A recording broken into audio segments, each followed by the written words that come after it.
My fiancé said, "You're not ambitious like my ex. He actually had drive." I smiled. He did. Then I hired her ambitious ex at my company and made him my assistant. Her humiliation when he had to schedule our meetings and call me sir. Original post: I, 31 male, thought I had it all figured out. Engaged to Melissa, 29, for 6 months, together for 3 years. I run a mid-size logistics company that I built from scratch after college. Nothing Fortune 500, but we do about $12 million in revenue annually and employ 65 people.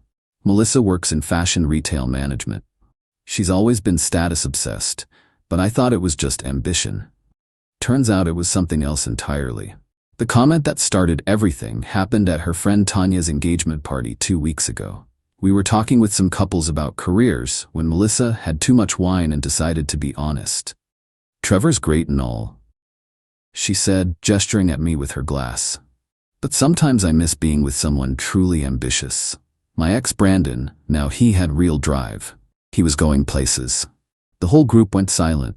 I just smiled. Brandon was definitely driven, I agreed calmly. She kept going.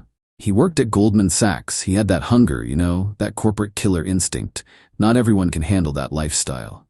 She looked at me with this pitying expression. Trevor's sweet running his little delivery company, but Brandon was Wall Street material. Her friend's husband tried to change the subject, mentioning my company just landed a major contract with a hospital network. Melissa waved it off. "It's cute, but it's not exactly high finance, is it?" I excused myself to get another drink. While at the bar, I made a decision. See, what Melissa didn't know was that Brandon had applied to my company 3 months earlier. I remembered the name because she'd mentioned him before. His resume had been interesting. 2 years at Goldman Sachs, analyst, not the hotshot she imagined, then bounced around 3 startups that all failed, currently unemployed for 8 months. I'd passed on his application initially. But now? Now I had a different idea. Monday morning, I called my HR director, Rachel. "That Brandon Fitzgerald who applied for the operations manager position? Set up an interview." "Really? His experience seems scattered. I want to see him. Thursday, 2 p.m. Update 1 week later. The interview was fascinating.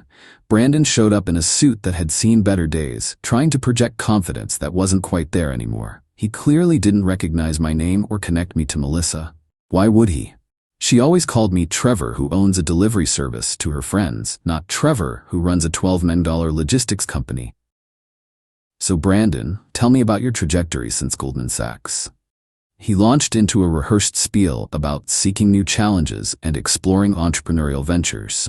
Translation: fired from Goldman, failed at everything since. "The startups didn't work out?" I asked. "Market conditions weren't favorable," he said. "But I learned valuable lessons about perseverance." Perseverance, right? Like persevering through sending 200 job applications according to his LinkedIn activity. "What interests you about logistics?" I asked.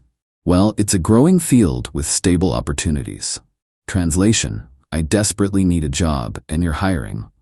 Here's where it got interesting. I offered him a position, but not the operations manager role. "I think you'd be perfect for executive assistant to the CEO." Me. His face went through several expressions: confusion, disappointment, then forced enthusiasm when I mentioned the salary. "Decent, but definitely not Goldman Sachs level. It's a great opportunity to learn the business from the top," I said. "You'd handle my calendar, travel arrangements, meeting prep, real insight into running a company." What I didn't say: "You'll be scheduling my date nights with your ex-girlfriend and calling me sir in front of her." He accepted immediately. Of course he did. 8 months of unemployment does that. "Can you start Monday?" I asked. "Absolutely, Mr. Hayes. Please call me Mr. T. We keep things professional but friendly here." The best part? Melissa had no idea. I hadn't told her about the hire. She was too busy posting Instagram stories about manifesting big moves and leveling up in life. Brandon's first day was yesterday. I had him organize my office, learn our systems, and shadow me in meetings. He's competent enough, eager to please, desperate to keep this job. "Mr. T, you have a dinner reservation Thursday at 8 p.m. with Ms. Rodriguez," he said, reading from my calendar. "Actually, that's with my fiancée, Melissa Chen. Please update that." He froze. The color drained from his face. "Melissa? Chen?" Yeah, you might know her actually. She mentioned you two dated years ago. Small world, right? He stammered something about professionalism and keeping things separate. I waved him off. Ancient history, I'm sure. We're all adults here. The panic in his eyes was delicious. Update 2. 3 days later. Thursday arrived. I told Melissa I wanted to stop by my office before dinner to grab something. She agreed, though complained about having to see my little warehouse. We walked into the executive floor at 7:30 p.m. Brandon was still there, finishing reports I'd asked for. Brandon, perfect timing, I called out. Come meet my fiancée. The look on Melissa's face when Brandon walked around the corner in his assistant's lanyard was worth everything. Her mouth opened, closed, opened again like a fish gasping for air. Mel, Brandon said weakly. Brandon, why are you? Brandon's my new executive assistant, I said cheerfully. Been doing great work. Brandon, can you check if the Marchetti contract is ready for tomorrow? Yes, Mr. T, right away. He practically ran to his desk. Melissa grabbed my arm. We need to talk. Now. In my office, she exploded. You hired my ex as your assistant? Is that a problem? You said he was ambitious and driven. I needed someone with those qualities. This is insane. You're being petty and childish. Petty? I hired a qualified candidate who needed a job. You're the one who spent an entire party talking about how amazing he was compared to me. I was drunk. In vino veritas, babe. She stormed toward the door, then turned back. Make him quit. I can't make employees quit, Melissa. That would be illegal. Besides, he really needs this job. Been unemployed for 8 months, apparently. Her face went white. 8 months? Yeah, turns out Goldman Sachs let him go 2 years ago. Something about performance issues. The startups after that, all failed. He's been living with his parents. I watched her world tilt. Her ambitious, driven ex who was going places was fetching my coffee and calling me sir. This is cruel, she whispered. Cruel? I gave a struggling man a decent job. That's actually pretty kind. Want to grab dinner still? She left without another word. Didn't go to dinner. Didn't go home either. Went straight to her mother's house. Her mom, Gloria, called me an hour later. Trevor, what's this about you humiliating Melissa? I hired an employee, Gloria. If Melissa feels humiliated by her ex having a normal job, that's her issue. You did this to hurt her. I did this to help someone who needed work. The fact that Melissa spent months comparing me negatively to him? Well, now she can see how that comparison actually plays out. This is abusive behavior. Comparing your fiancé negatively to your ex at public events is abusive behavior, Gloria. Hiring someone who needs a job is just business. She hung up. Brandon tried to quit the next morning. Walked into my office shaking. Mr. T, I think it's best if I... Brandon, sit down. He sat. Did Melissa contact you? She called last night. She was upset. Did she tell you to quit? He nodded. Brandon, you need this job, correct? You've been unemployed for 8 months. You're living with your parents. Your LinkedIn shows you've applied to over 200 positions. His shoulders sagged. This is a good job, I continued. Fair pay, growth potential, stable company. You'd throw that away because your ex-girlfriend is embarrassed? It's complicated. It's not. You work for me, not her. You do good work. You keep your job. You quit because she demands it. Good luck explaining that gap to your next interviewer. He stayed. Update 3, 1 week later. The last week has been a masterclass in entitled meltdown. First, Melissa tried to ambush me at the office. Showed up Monday with her friend Tanya, the one whose party started this, for support. They marched past reception like they owned the place. Brandon saw them coming and tried to hide in the supply closet. I called him into my office right as they arrived. Brandon, I need you to take notes for this meeting, I said loudly. Melissa's face went red. We need to talk privately. Brandon's my assistant. He stays. Company policy for all unscheduled meetings. Tanya jumped in. This is psychological warfare, Trevor. You're torturing her. I'm running a business. Brandon, please document Miss Chen and Miss Walker's concerns. Brandon sat there with his laptop, typing frantically, avoiding everyone's eyes. Melissa tried a different approach. Baby, please. I love you. I made one stupid comment. Multiple comments. Over months. Brandon, did you get that? Miss Chen admits to multiple derogatory comparisons. This is sick, Melissa screamed. Brandon, tell him how sick this is. Brandon looked like he wanted to disappear into his chair. I just work here. "You're pathetic," she spat at him. "Both of you." Security escorted them out. I asked Brandon to write up an incident report. Then came the social media campaign. Melissa posted a long rant about narcissistic abuse and workplace harassment. Tagged my company. Big mistake. My lawyer sent her a cease and desist within 24 hours. Defamation is serious business. The post disappeared, but the damage to her narrative was done. Several mutual friends had screenshot it and sent it to me, appalled by her accusations. Her mom, Gloria, tried next. Showed up at my condo building, convinced the doorman she was surprising me for my birthday. It wasn't my birthday. "You're destroying my daughter." "Your daughter destroyed our relationship when she decided I wasn't good enough. She's had to take time off work. She's too humiliated to show her face." "That sounds like a personal problem. End this. Fire him." "I don't fire good employees to make my ex-fiancée happy." "Oh, did she not mention? We're done."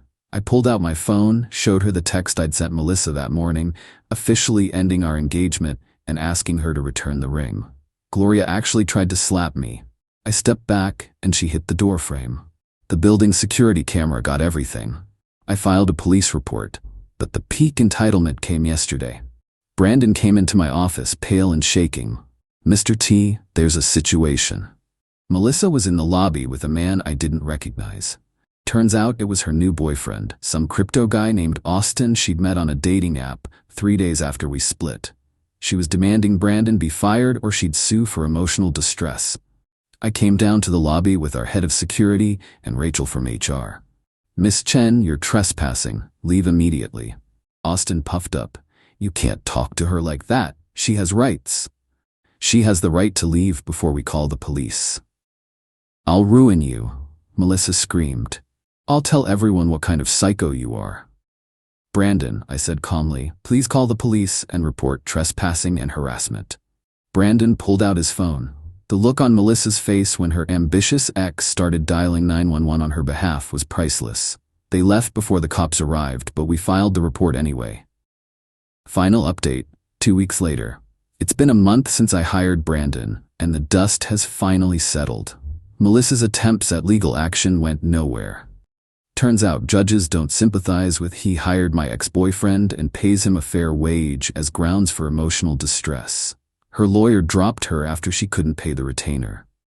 The crypto boyfriend Austin disappeared after 2 weeks when he realized she was broke and drama-prone. She got fired from her retail management job after missing too many shifts for her mental health days and showing up drunk to a regional meeting. Her Instagram went from manifesting big moves to deleted entirely. Last I heard through mutual friends, she moved back in with Gloria and is working at a department store. Not management, sales floor. Brandon? Still working here. Turns out he's actually decent at the job when he's not trying to pretend he's a Wall Street hotshot. He keeps his head down, does his work, calls me Mr. T or Sir, without me having to ask.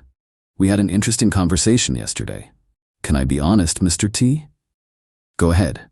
When I dated Mel, she constantly compared me to other guys. Her friend's boyfriend who was a doctor. Her cousin's husband who owned restaurants. Nothing was ever enough. Sounds familiar. I tried so hard to be what she wanted, the Gordon Gekko thing. It wasn't me. Getting fired from Goldman was actually a relief, but I couldn't admit it. And now? Now I'm good at a normal job with a good boss who doesn't expect me to be anything but competent and professional. Glad to hear it. He paused at the door. She never appreciated what she had, did she? With either of us. No, Brandon, she didn't. The ring? She tried to keep it, claimed it was a gift. My lawyer reminded her that engagement rings are conditional gifts in our state. She FedExed it back last week with a note calling me various names. I sold it and donated the money to a local job placement charity. Seemed fitting. My company, doing better than ever. That hospital network contract led to 2 more. We're expanding, hiring more people, including a new operations manager since Brandon's doing well in his current role. Me, I'm dating someone new. Anna from the hospital network we contracted with. She thinks the whole story is hilarious and says she's glad Melissa showed me who she really was before we got married. Anna also makes more than me, and you know what? I'm totally fine with that. The revenge wasn't about destroying Melissa. It was about showing her that her whole value system was broken. The ambitious ex she lauded over me? He works for me now? Her status-obsessed worldview? It collapsed when faced with reality. She wanted to humiliate me by comparing me to Brandon. Instead, she humiliated herself by revealing how shallow her values were. Every time Brandon schedules my meetings, takes my calls, or says, "Yes, Mr. T," it's a reminder that ambition without ability is just empty posturing. Gloria still sends me angry texts occasionally. I don't respond. Brandon forwards them to our legal department as potential harassment evidence. Someone asked if I feel bad about the whole thing. Honestly, no. I gave an unemployed man a decent job. I showed my ex-fiancée who her hero really was. I dodged a bullet by not marrying someone who would never appreciate what she had. The only thing I regret, not seeing the red flags sooner. Like when she insisted we go to the most expensive restaurant in town for our anniversary but complained my company didn't have prestige. Or when she said my success didn't count because I didn't wear a suit to work. Brandon still works here. He's actually getting promoted next month to a real operations role, not assistant. He earned it. Melissa would probably lose her mind knowing her ambitious ex is succeeding, working for me.